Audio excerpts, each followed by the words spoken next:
मला, माझ्या तालुक्यातल्या जनतेला, माझ्या कार्यकर्त्यांना आणि आज ती तारीख आलेली आहे. माझ्या आयुष्यातली पहिली सभा.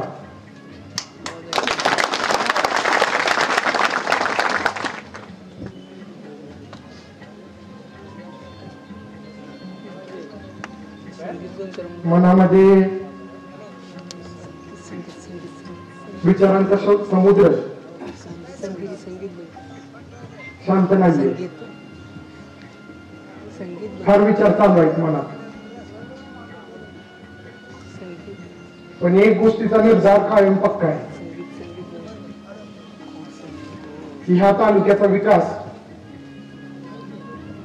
ह्या तालुक्याला न्याय, ह्या तालुक्याची जबाबदारी ही आपण सगळ्यांनी उचलायची.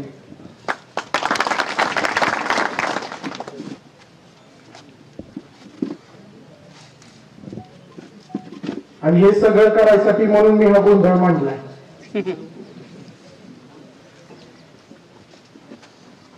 आणि आजच्या या गोंधळाला मी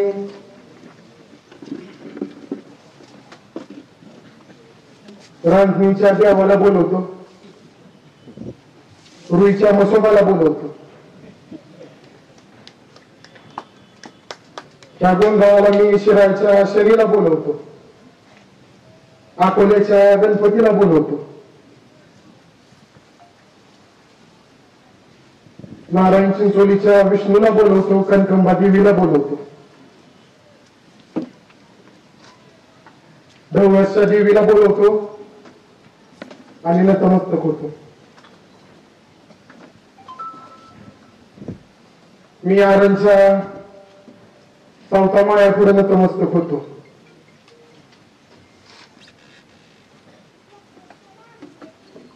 कुर्मुदासा पुढे नतमस्तक होतो. परिचयवाडीच्या पीरापुढे नतमस्तक होतो. माडेश्वरी देवीला बोलवतो ह्या गोंधळाला आणि नतमस्तक होतो. माड्यातल्या विठ्ठलाला बोलवतो आणि नतमस्तक होतो.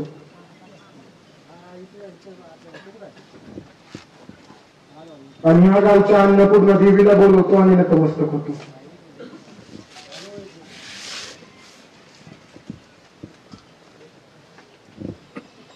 आजचा हा दिवस हा माझ्यासाठी, माझ्या तालुक्यासाठी फार महत्वाचा दिवस आहे.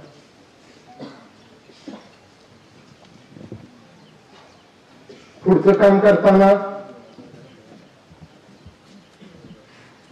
ह्या देशाचे शिलेदार, ह्या राज्याचे शिलेदार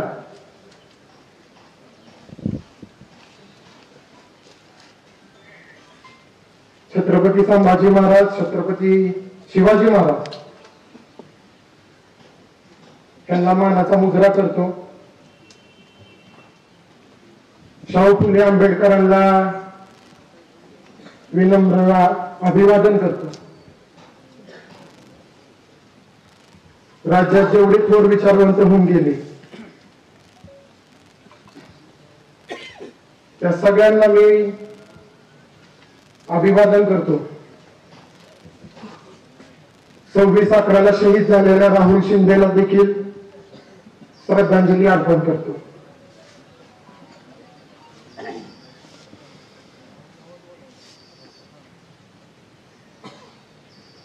मला या तालुक्यासाठी काम करायचे आणि ती काम करत असताना मी माझ्या बरोबरच्या सर्व सहकार्यांनी काम करत असताना आपल्याला स्वर्गीय विठ्ठलराव शिंदे असतील, शंकरराव मोहिते पाटील असतील, सहकार महर्षी साठे असतील, भैयासिंग पाटील असतील,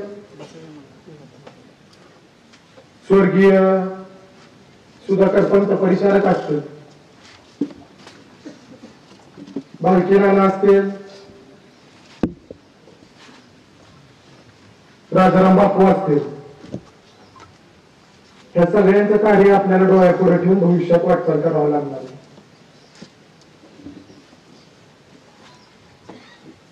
ह्या तालुक्याचं मला एक गोंडस रूप आणायचंय.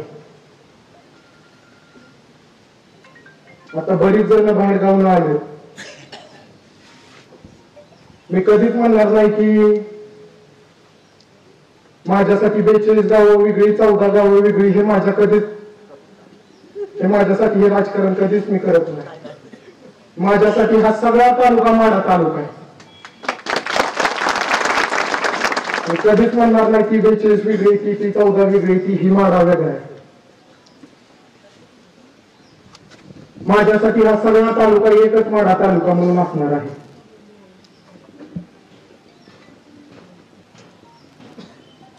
आताच माझ्याबद्दल सांगितलं.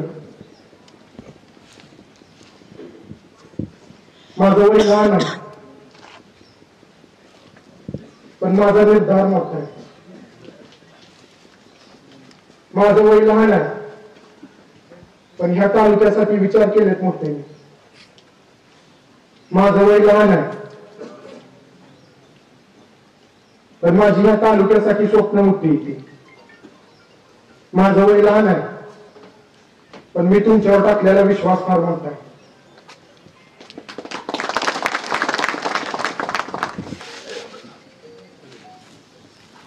माझ्या ह्या भूमिकेमुळे, मी उचललेल्या ह्या मोठ्या पावलामुळे तालुक्यामध्ये लोकशाही टिकेल, तालुक्यामध्ये अहंकार संपेल. मी टाकलेल्या ह्या पावलामुळं कार्यकर्त्याला न्याय मिळेल, कार्यकर्त्याला पर्याय मिळेल.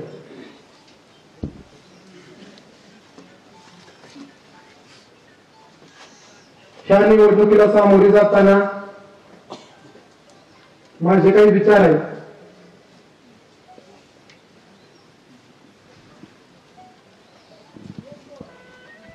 आणि ते काही कोणावर टीका म्हणून मी म्हणत नाहीये, तर एकंदरीत ह्या राज्याचं झालेलं, ह्या देशाचं, ह्या पश्चिम महाराष्ट्रातलं झालेलं राजकारणाचं सांगतो.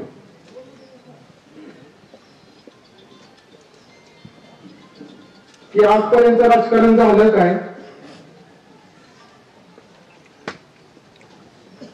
की तुम्ही सगळी मंडळी नेत्याच्या मागे लागता, आपला बी एखादा कारखाना पाहिजे. सगळ्यांचं असंच झालंय की सगळ्यांच्या मागे कार्यकर्ता कधी ना कधी लागतो की आपला बी एखादा कारखाना हवा.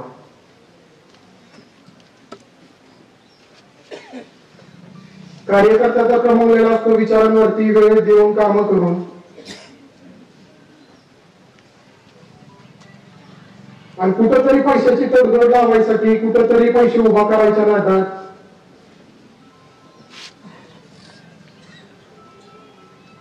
त्याला त्याची विचारसरणी घाण ठेवावी लागते. आणि ज्या क्षणी नेता त्याची विचारसरणी घाण ठेवतो, त्या क्षणी तिथं फक्त संस्कार होतात आणि तिथून माणसं निसटून जातात. आणि आजपर्यंत जेवढ्या काही राजकीय मंडळींचा तुम्ही कारकीर्द बघितले तर ती अशीच आहे.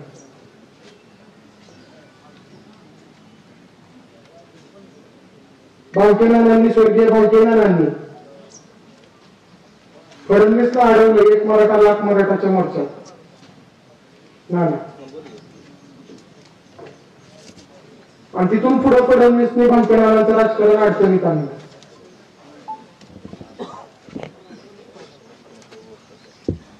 जर कारखाना नसता तर नानांचं राजकारण नीट चाललं असतं.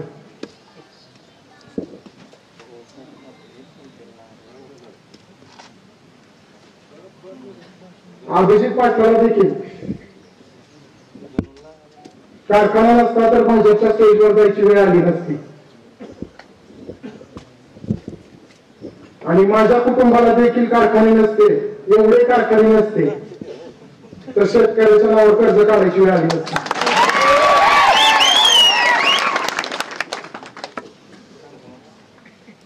तर ह्या सगळ्याची जर मूळ कुठे बघितलं तर ती आहे की कारखानदारी.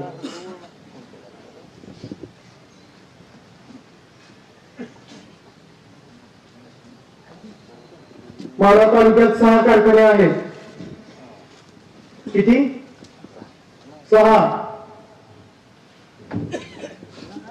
आणि त्या 6 कारखान्यांपैकी हे कोणाचे नाव आहे?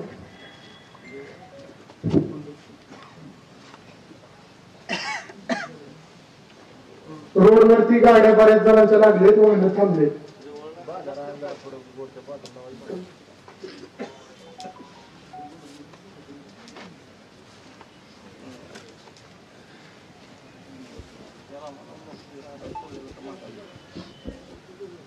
माढा तालुक्यात 6 कारखाने आहेत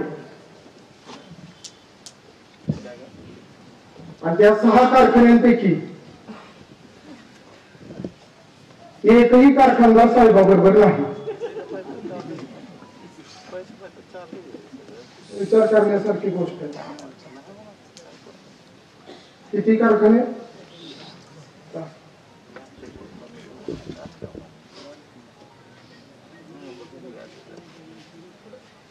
आजपर्यंत झालंय काय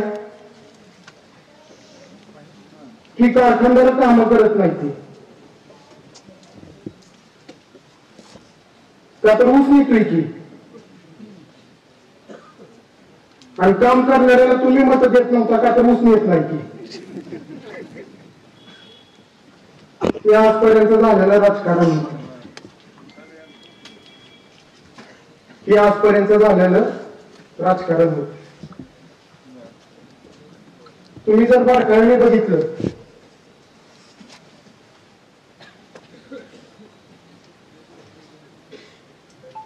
जर कारखानदार ऊसाचा दर जाहीर करून मतं घेत असतील तर उद्या आडतवाल्यांनी का म्हणून आम्हाला बी मतं द्या. बरोबर आहे का? तर उद्या आडतवाल्यांनी का म्हणून आम्हाला बी मतं द्या.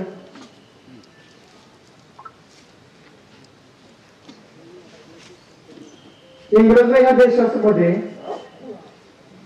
मला फार साम्य दिसतं बरं का इंग्रजांमध्ये, ह्या सगळ्या सिस्टीम मध्ये. पण ह्यांना नुसती ऊसावरती मतं पाहिजेत, ह्यांना द्राक्ष बागायतदाराकडनं मतं नकोय, ह्यांना केळी बागायतदाराकडनं मतं नकोय, ह्यांना दलितांकडनं मतं नकोय, ह्यांना व्यापारी समाजाकडनं मतं नकोय, ह्यांना तरकारीच्या शेतकऱ्याकडनं मतं नकोय.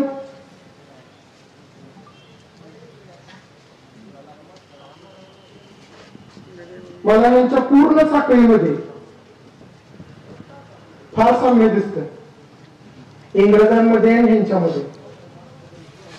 ते कसं सांगतो ऐकून घ्या बारकाईने. इंग्रज या देशामध्ये कशासाठी आलती? कशासाठी आलती? व्यापार करायला आलती. आम्ही ऊसाचे काय करतोय? साखरेचे व्यापारीच आहोत. इंग्रजांची व्यापार करणाऱ्या कंपनीचं नाव काय होतं? East India company. बरोबर? ह्या सुद्धा सगळ्या कारखानदार काय आहे की कंपन्याच आहेत त्या. बरं, इंग्रजांची गावोगावी तुमच्यावरती लक्ष ठेवायला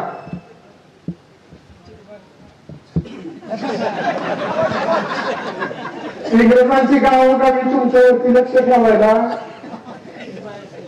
सावकार होती, इनामदार होती, जहागीरदार होती. बरोबर?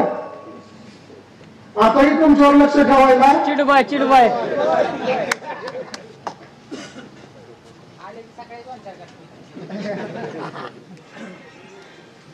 आताही तुमच्यावर लक्ष ठेवायला माणसं आहेत. इंग्रजांची त्यांच्या सैन्यामध्ये, त्यांच्या दप्तरामध्ये, त्यांच्या कार्यालयामध्ये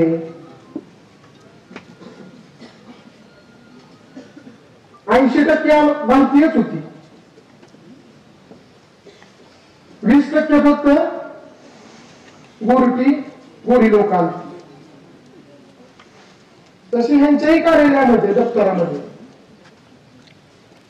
काम करणारी संधी माझीच आहे ती.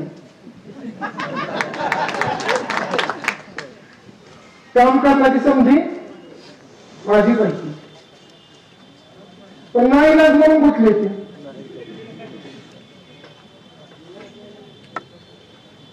एक काळ होता मित्रांनो, जे पिठाची गिरण होती त्याचं गाव होत. गाव माझ्या आजोबाच्या बी 3 होत्या. जे पिठाची गिरण होती त्याचं गाव होत. त्याच्यानंतर काय आला, जेज गुराळ त्याचं गाव. त्याच्यानंतर ज्याचा कारखाना त्याचं.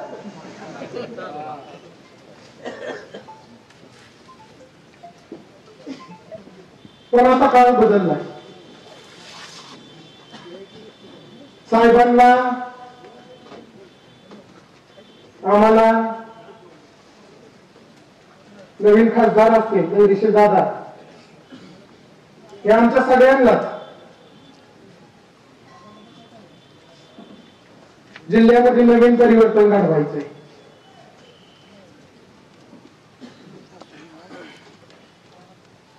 जोपर्यंत समाज म्हणून तुम्ही लोक 2 खुर्च्या वेगळ्या मांडणार नाही, कारखानदारीची नामदारकीची, तोपर्यंत ना कारखानदाराचं कारखाना टिकतेला ना आमदाराचं राजकारण टिकेल. ही काळ्या दगडावरची पांढरी रेघ आहे.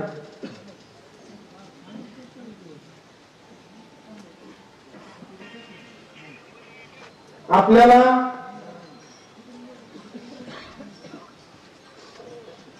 त्या तालुक्यामध्ये बदल घडवायचा आहे. मी काय आकडेवारी आणली आहे.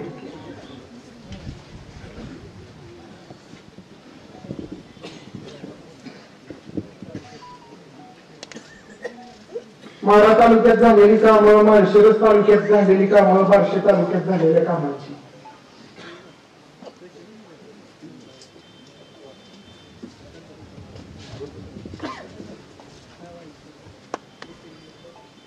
माझी ही माहिती तुम्हाला जी देतोय ती पॉलिटिकल म्हणून समजू नका. माढा तालुक्यामध्ये 413 कोटीचा निधी आला रस्त्यांसाठी. किती आला? 413 कोटी रुपये माढा तालुक्याचा या 5 वर्षात. माळशिरस तालुक्यामध्ये 670 कोटी रुपये आले आणि बार्शी तालुक्यामध्ये 700 कोटी रुपये आले. आणि आपण 5ही वर्ष सत्तेत होतो बरं का. आपण 5ही वर्ष सत्तेत होतो. माझ्या पुढे अजून काही आकडेवारी आहे शेतकऱ्यांच्या झालेल्या आत्महत्यांची. तर या काही वर्षांमध्ये 40 शेतकऱ्यांनी ह्या तालुक्यातल्या आत्महत्या केल्या.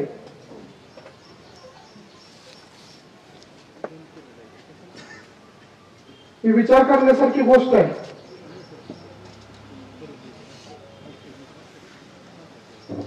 तुम्ही आजपर्यंत काम करतोय म्हणून त्यांना निवडून नाही गेलं. तुम्ही त्यांना निवडून दिले का तर त्यांच्याकडे कारखान्याचं लायसन आहे. कारखान्याची चिठोरी कागदाची.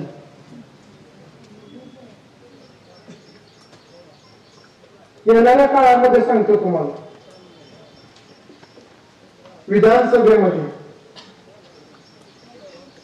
तुम्हाला मंडळीला 7% आमदार दिसतील कारखाना विरहित माणसं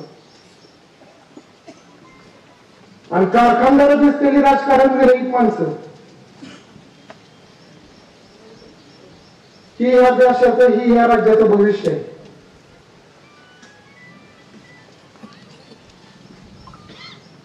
आज जर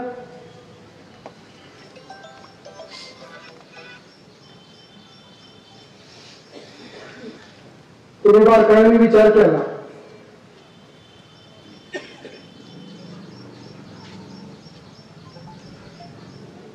तर बरीच जण मला म्हणली, मला गद्दार म्हणली का तर खासदारांना भेटून आलो. बरीच जण म्हणले की हा गद्दार आहे.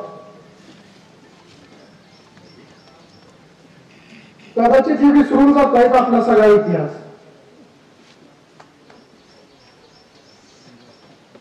कदाचित हे विसरून जात आहेत आपला सगळा इतिहास झालेला. जर मला म्हणजे या तालुक्यात त्यांनी जाऊन मान घाण ठेवला, सन्मान घाण ठेवला, तिथे जाऊन कुठं जाऊन अकलूजला.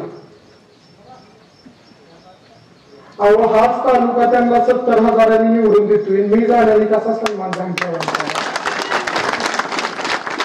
का? तर माझं वय लहान आहे, ते आपल्या तालुक्याचे खासदार आहे, तिथं जाणं भाग आहे. त्याच्याकडे नाही जायचं, त्याच्याकडे नाही जायचं. जरी फरक एवढाच आहे, मी उघड गेलो, तुम्ही मागच्या दारात जात होता. फरक एवढाच आहे मित्रांनो, की मी उघड जातोय, ती मागच्या दारात जाते. तर तुम्हाला अजून जुना इतिहास सांगतो.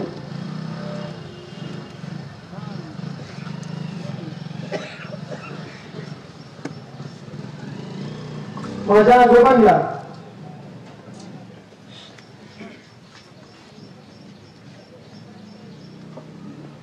इंदिरा गांधींचं तिकीट मिळत होतं गायवासोचं. तर शंकरराव मोहिते पाटील माझ्या आजोबांना गाडीत टाकलं आणि दिल्लीला घेऊन गेले आणि दिल्लीला नेऊन त्यांनी इंदिरा गांधींचं तिकीट आणलं आणि माझ्या आजोबांना आमदारकीत सहकार्य केलं. त्याच्याहून जुना इतिहास आहे तलवंतच्या कोकाटे पाटलांचा. शंकर भाऊंच्या आधीपासून माझ्या आजोळीचे संबंध त्या कुटुंबाशी आहे. हो ना.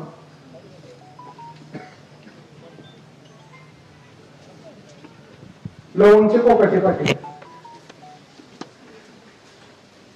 तीच परत काम विजयदादांनी आणि प्रतापसिंह मोहिते पाटलांनी बबनदादांना मदत केली अपक्ष निवडणूक लढवताना.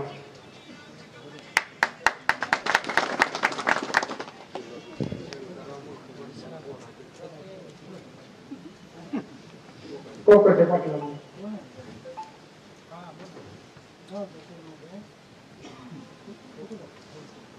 माझ्या आजोबांना मदत झाली, शंकररावला कोकाटे पाटलांची मदत झाली, बबनदादांना अकलूजकरांची मदत झाली.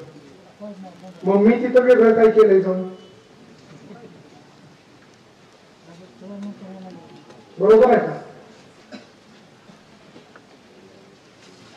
हे वाईट ते वाईट असंच करत सिनेमा उपसा सिंचन योजनेमध्ये सुद्धा आपण विसरलं नाही पाहिजे की फार मोठं काम आहे विनायक बापूंचं.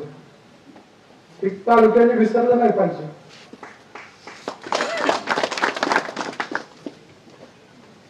लवंगपाशी उद्घाटन झालं योजनेचं पवार साहेबांच्या हस्ते.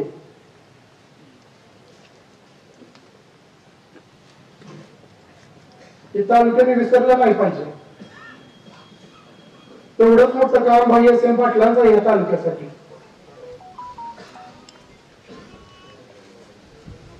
आज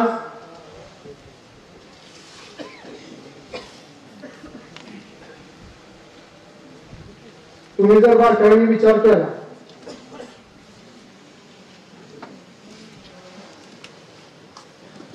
तर मी पवार साहेबांकडे तिकीट मागायला गेलतो. मी मागून आलो. साहेबांनी अजून सांगितलं नाही तिकीट कोणाला देते. मी म्हणणार नाही मला देते म्हणून. साहेब म्हणले नाही तिकीट कुणाला देते, तर आपण गावतो इतक्या लवकर ठरवत नाही, तर ठरवतो 2 महिन्यापूर्वी. पण एवढं मात्र सांगतो साहेब, कुणाला नाही देणार ही मात्र आम्हाला साहेबांनी सांगितले.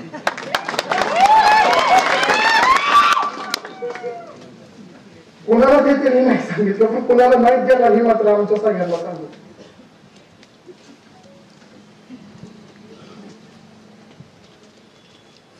आम्हाला बदल घडवायचा ह्या तालुक्यात, आणि हा बदल सर्वांच्या हिताचा असेल. कार्यकर्त्याला मी एवढंच सांगेन,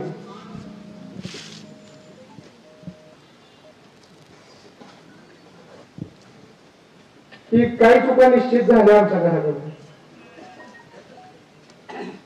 आणि त्या केवळ चुका दादांना, माझ्या कुटुंबाला काही चुकीच्या भूमिका घ्याव्या लागल्या, आणि त्या भूमिका सर्व रणजित शिंदेच्या कारकिर्दीत झाल्या. आज जर तुम्ही सगळी पदं जर बघितली तर 8 ते 10 पद आहेत. मला इतक्या मोठ्या ताकदीवर उभा व्हायचंय. श्रावणबाई योजना, काय काय संजय गांधी, लाडकी बहीण, अजून जिल्हा दुध, अशी 10 पद आहेत मित्रांनो.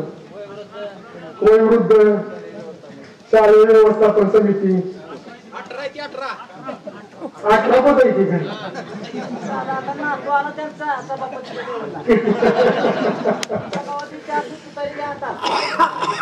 तेव्हा माझ्या पुढची ताकद फार होती. आताच सांगितल्याप्रमाणे पक्षाकडे यंत्रणा नाही, आता कारखानाच नाही तर पक्षात कुठलं. हीच म्हणजे आमची पवार साहेबांची यंत्रणा आहे. मला तालुक्यात कोण पाहुण्याला ओळखी नाही तर त्याच्यामुळं हीच संधी माझी पाहुण्याला मिळते. आजपर्यंत झालं काय, आता ते जण म्हणलं राहिलेली कामं बी आम्हीच करणार. नाना म्हणलं असता तुम्हीच म्हणला का नाही, केलं ते आम्ही केलं, राहिलेलं बी त्याच्या पुढचं सांगतो, राहिलेलं आपण करू. जे काय राहिलंय ते आपण संधी मिळून पुढे करू. आज मित्रांनो, इलेक्शनला सामोरे जाताना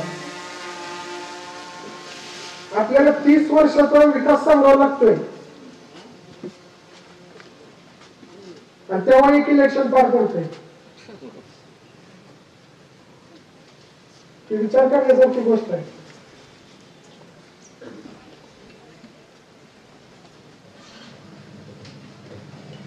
आपल्याला त्या तालुक्यामध्ये बदल घडवायचा आहे, आणि ही लढाई आपली सगळ्यांसाठी असणार आहे. त्यानिमित्त बोलण्यासारखं बऱ्याच काही गोष्टी, आणि इथून पुढे अजून वारंवार सभा होणार आहे.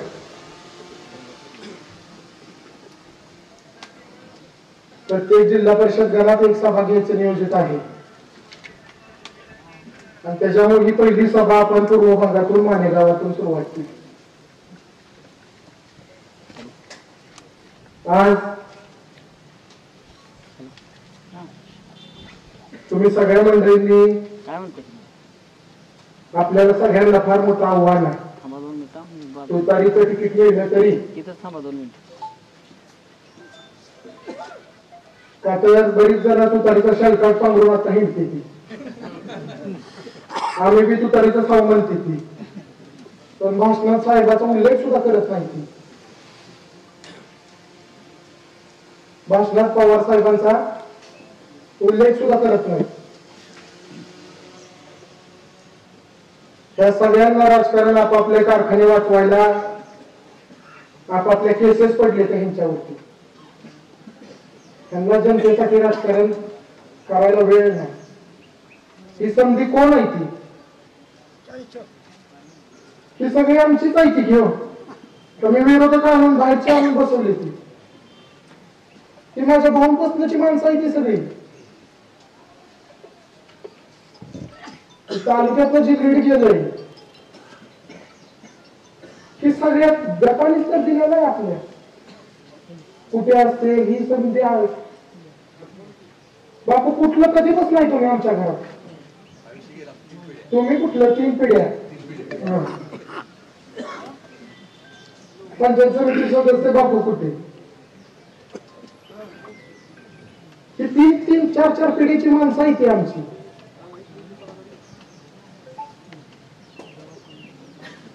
विषय असा झालाय की आपण हाव तिथं पण हीच आपल्याला सोडून गेले ती आपण सगळे हाय हीच आहे कोण म्हणणार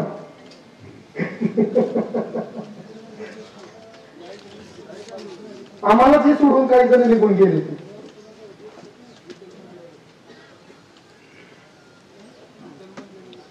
आज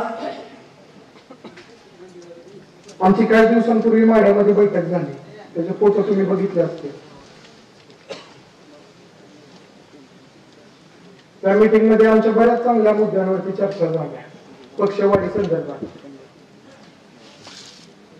सगळ्यांनी पक्षाचं काम करायच्या संदर्भात फोटो बघितले का तुम्ही तर फार चांगल्या पद्धतीने आमची ती बैठक पार पडली त्यामध्ये दादा साठे होते त्यामध्ये कोकाटे होते मला एक सांगा तुम्ही संजय बाबा काय चुकीचं बोलताय आजपर्यंत तुम्ही जर संजय बाबांचं जर सगळी भाषण ऐकली तुम्ही बोललेले तुम्ही विचारा मला सगळं खरं बोलतोय की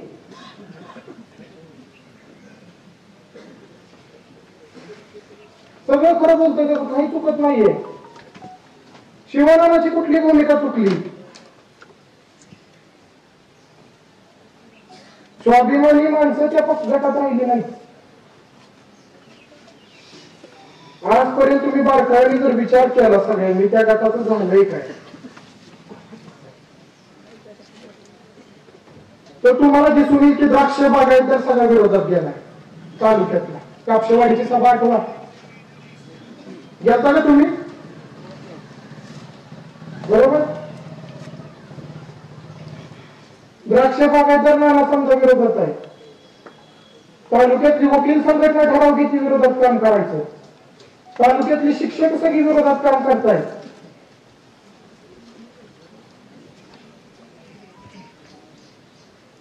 त्या पार्टीमध्ये प्रॉब्लेम झालाय की त्या पार्टीमध्ये विचार नाही ते चुईला कोल्हा कुठला म्हणतात ना तसे काही जण फक्त अडकले ती त्या पार्टीची वस्तुस्थिती झाली आणि कुठंतरी आम्हाला जी मनाला खतखत मला सातत्याने जाणवायची आणि तुम्ही ह्या लोकसभेला चुरूक दाखवली म्हणून मी पण कुठं तर धाडसाली बाहेर पडलो तुम्ही जर ही चुरूक पुढच्या 10 वर्षात दाखवली असती तरी आम्ही बी लोकांनाच पाहिजे का नाही बदल तर कुठं तर समाजाने ह्या लोकसभेला बदल दाखवला म्हणून आम्ही समजीजण धाडसाली बाहेर पडलो हो का हे आजच का बरीच जण विचार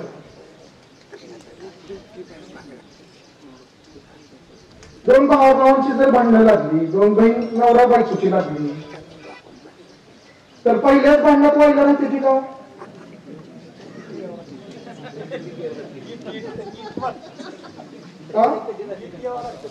बरोबर आहे का कुठं तर धाडस व्हावं लागतं कुठं तर लोकसभेला तुम्ही मंडळींनी चुनूक दाखवली म्हणून आम्ही वेगळं व्हायचा विचार केला आज तालुक्यातली कलाकार संघ नाही त्या पार्टीत बाबा लोंढे असतील रत्नदीप बारबोले असतील झारखंडचे अशी तर छोटी मोठी कलाकार राहिली नाही त्या पार्टीत तालुक्यातली प्रतिष्ठित घराणी माहिती राहिली त्या पार्टीमध्ये. ही त्या पार्टीची वस्तुस्थिती झाली.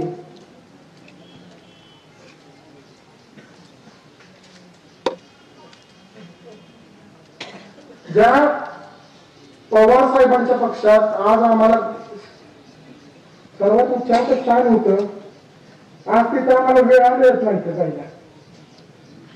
आज गेल्या वर्षी तिकीट मिळत नव्हतं आपल्याला. 8वा सावंत सरांकडे गेलतो आपण उमेदवारी मागायसाठी. गेलतो का नव्हतो? आज त्या पार्टीत आपल्याला तिकीट मिळालं. ती चौकट विश्वासार्हता उडलेली दिसून येते तुम्हाला आपल्या घरामध्ये.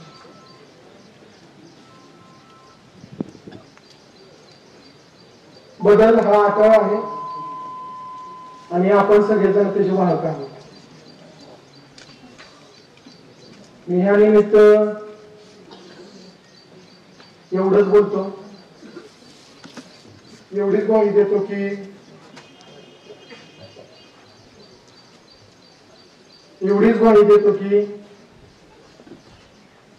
ह्या तालुक्याला तळहाताच्या पोडासारखं सांभाळील.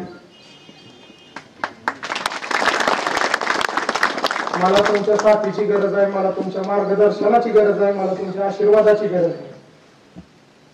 कुणी देऊ नका एवढी मोठी इंग्रज निघून गेली. कुणी बेचे कारण नाही ऊसासाठी इतर अडचणींसाठी. कुणी बेचे कारण नाही. 150 दिवसांहून कमी काळात आले कारखान्यांचे. बोचरे काळुंगे सारखी मंडळी कारखाने घेत चालली, जे राजकारण विरहित माणसं आहेत. तुम्हाला कुठेही ऊसाला अडचण येणार नाही येणाऱ्या काळामध्ये. का तर कारखानदारांना आपली गरज आहे, आपल्याला कारखानदारांची फारशी गरज राहिलेली नाही. त्यानिमित्त एवढंच बोलतो. पुढची सभा आमची लवकरच जाहीर होईल, तिथं पाण्याविषयी बोलेल.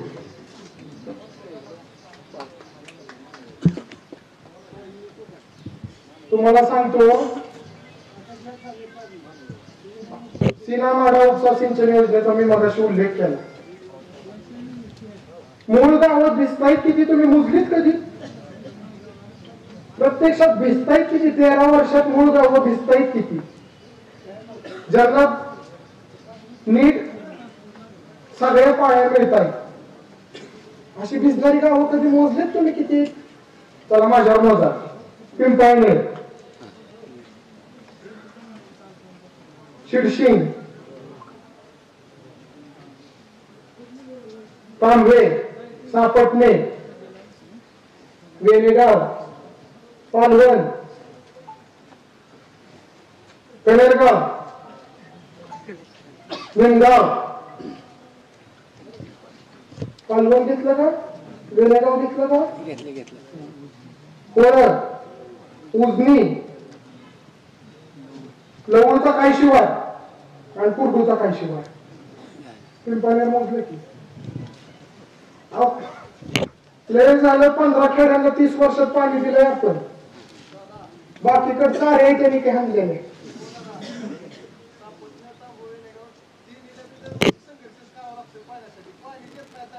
म्हणजे ही भयानक वस्तुस्थिती आहे की मोजून जर गावं काढली सीनामाडावरती तर भिजणारी फक्त 13 ते 15 गाव आहेत आणि त्याचा कालवा महाराष्ट्रभर आहे.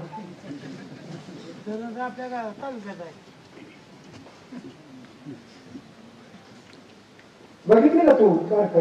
फक्त 15 गाव आहेत घ्यायचे. जवळ लावून आहे, पाणी येत नाही, मोडणीला येत नाही.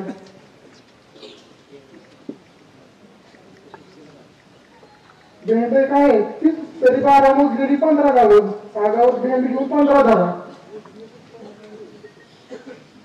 तर ही फक्त 15 किडी आहेत ज्यांना पाणी मिळते सीनामाडा माडावरती. ही भयानक वस्तुस्थिती. अनेक गोष्टी आहेत बोलण्यासारख्या. आणि माझ्या या मुद्द्यांना कृपया कोणी टीका म्हणून समजू नका. ही वस्तुस्थिती तालुक्याची मांडतोय, व्यथा मांडतोय, गाथा मांडतोय समजा. आणि जर तुम्हाला ह्या गोष्टी चालत नसतील तर हीच बदललेलं राजकारण असणार आहे का? तर तरुण पोरं राजकारणात आले.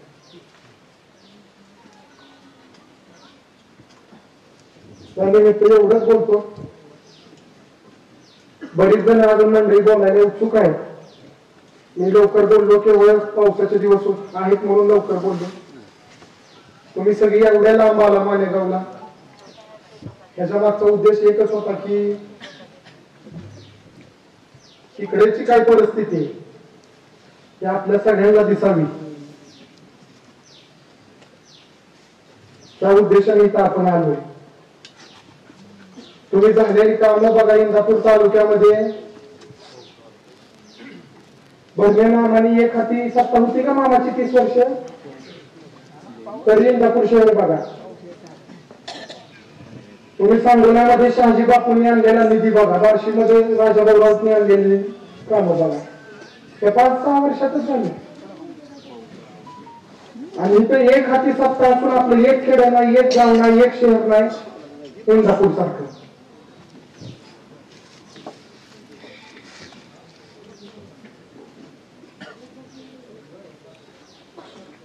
त्यानिमित्त एवढंच बोलतो आणि माझे 2 शब्द मनोगत थांबवतो. आभार.